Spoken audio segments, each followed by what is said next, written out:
Has it ever occurred to you that your thoughts can actually lift you up or pull you down? Your thoughts are more powerful than you think they are. Your thoughts can shape you.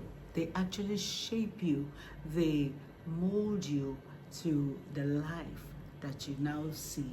So what actually goes on in your heart, in your mind, it's what forms you or how you live. That when you sow them into your life, you start seeing the fruits. When you sow fear, you see the fruits that it will bear. And of course, whenever you sow, for example, the seed of an orange, you will not reap a pineapple.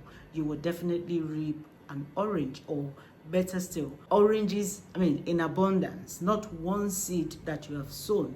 And so when you sow fear into your life, you reap fear in abundance. Like it gives you that multiple effects, because again, that is part of the law of nature. But it's also the same thing when you sow faith instead of fear. You reap faith in abundance, because what you sow is more than what you reap.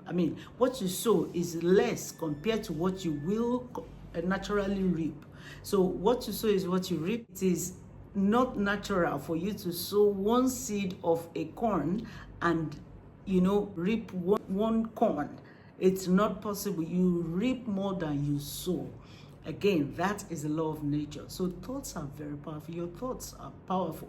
Romans 12:2 told us that we should renew our mind. It's a present continuous thing. You do it today, you do it tomorrow. You continue to transform your mind until it becomes what God wants it to be, or where God wants you to be.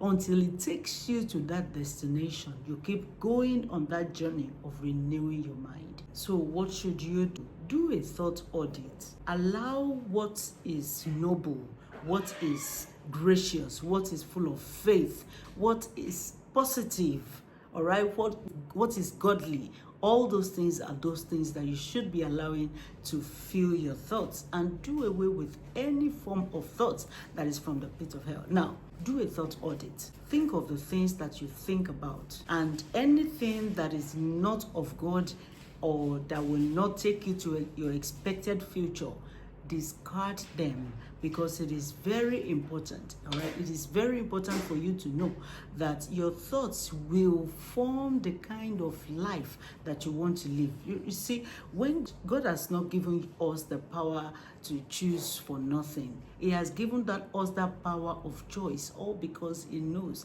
that we can. He expects us. I feel that God expects us that naturally we will choose what is right.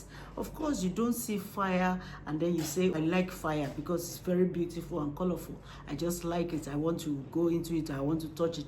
No normal person will think like that. And so the power of choice that God has given us is for us to choose what is good. So use that power of choice to channel your thoughts to what is good. Choose to think right. Intentionally choose to think right. Be intentional even when it comes to your thoughts, because your thoughts will form your mindset. And your mindset, you see, your mindset is really important. Working with your thoughts to shape your future, to form you into becoming who God wants you to be. Now, I want you to choose one negative thought that you have allowed to fill your heart. One of it, choose it this week and replace it with the truth that God has given you from His Word. Replace it with the truth, with your true identity. For example, maybe you've been saying, I can't do this thing. I am not able to do it.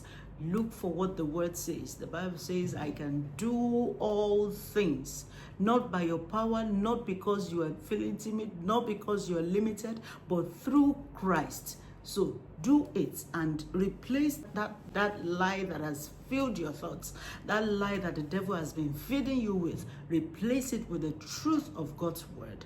And when the light comes, darkness naturally departs.